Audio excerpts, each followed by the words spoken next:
ఐరాస general assembly సమావేశాల్లో జమ్మూ కశ్మీర్ అంశాన్ని పాకిస్తాన్ ప్రస్తావించడాన్ని భారత్ తీవ్రంగా ఖండించింది.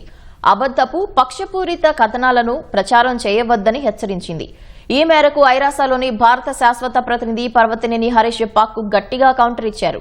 జమ్మూ కశ్మీర్కు సంబంధించిన అన్ని విషయాలు పూర్తిగా భారత్లోని అంతర్గత వ్యవహారాలు అని స్పష్టం చేశారు. ఆ కేంద్రపాలిత ప్రాంతం ఎప్పటికీ భారత్లో అంతర్భాగంగానే ఉంటుందని తేల్చి చెప్పారు. దీనికి విరుద్ధంగా చేసే ఎలాంటి వాదనలైనా ఆధార రహితమైనవని, చారిత్రక వాస్తవాలకు విరుద్ధమైనవంటూ హరీష్ కొట్టిపారేశారు.